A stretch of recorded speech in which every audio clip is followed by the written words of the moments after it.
You picked up your phone 17 times before lunch today. You know this because part of you noticed. Part of you always notices, and yet you still did it again and again.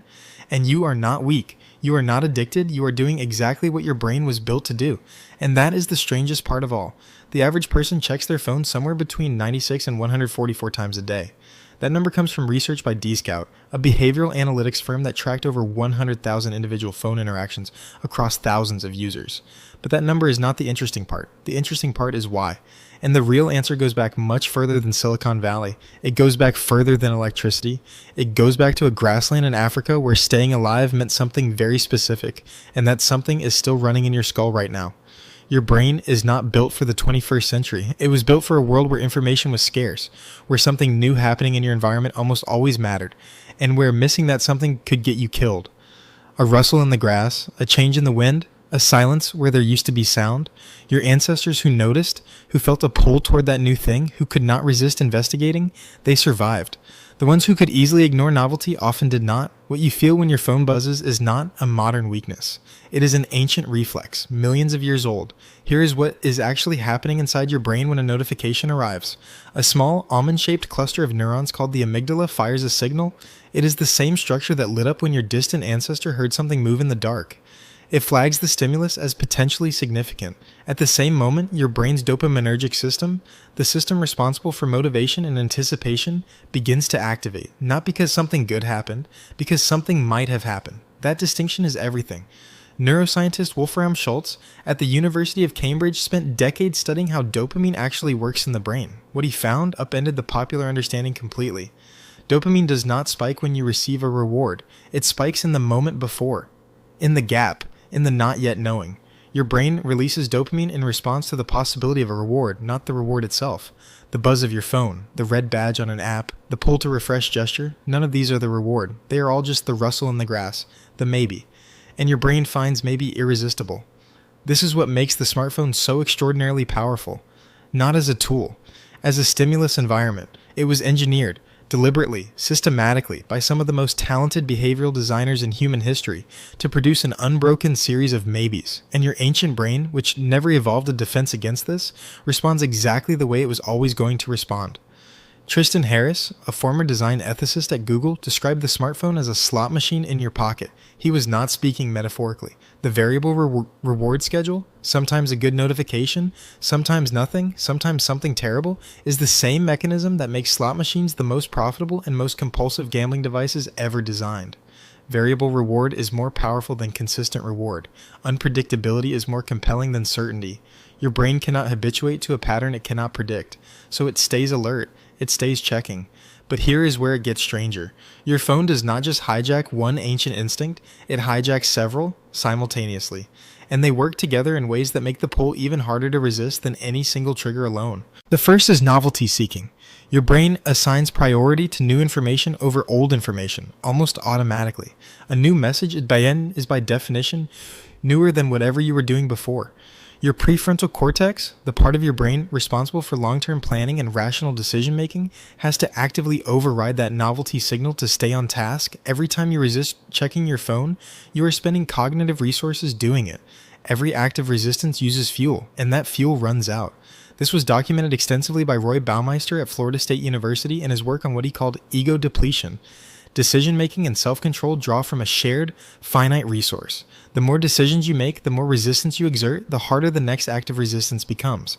By the end of a long day of work, your brain is not just tired in a general sense, it is specifically depleted of the capacity to override impulse. And so you pick up the phone. Not because you are less disciplined at 9 p.m. than you are at 9 a.m., but because your brain has literally spent more of what discipline requires. The second hijacked instinct is social monitoring. Humans are intensely, profoundly social animals. For the vast majority of human history, your survival depended directly on your standing within a group. Being excluded from the group meant death, not metaphorical death, actual death. You could not hunt alone. You could not survive a harsh winter alone. You could not raise children alone. Your brain evolved to be exquisitely sensitive to social signals. Who is talking to whom? Who is angry? Who is favorable? Where you stand. This monitoring was not optional, it was survival. Your phone is a social monitoring device.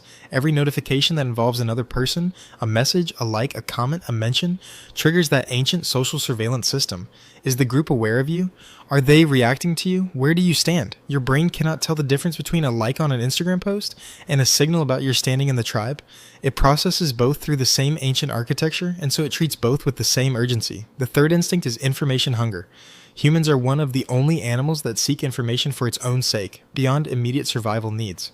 Curiosity is not a side effect of intelligence. Researchers at UC Berkeley, including Charan Ranganath and Ming Xu, have found that curiosity activates the same dopaminergic reward circuitry as food, sex, and money. Your brain is built to want to know things. This made your ancestors extraordinarily adaptable. The one who wanted to know what was over the next hill, what that plant was, what that animal did, that person was better prepared for the unexpected. Curiosity was adaptive. It still is. But in an environment of infinite, instantly accessible information, that hunger never has to go unsatisfied, and so it never turns off.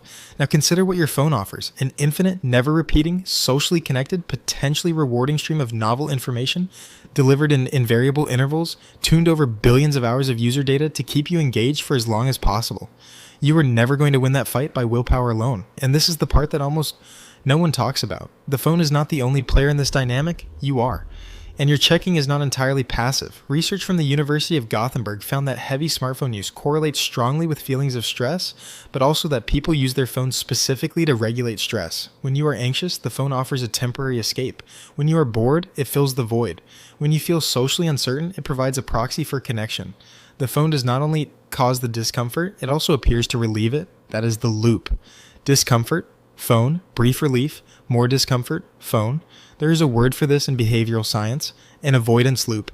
And the cruel irony is that the relief your phone offers is almost always temporary. The notification that seemed urgent dissolves into irrelevance. The scroll that was supposed to relax you ends with your heart beating slightly faster. The comparison that happened without you intending it leaves a small residue of unease. You close the app, you feel the pull.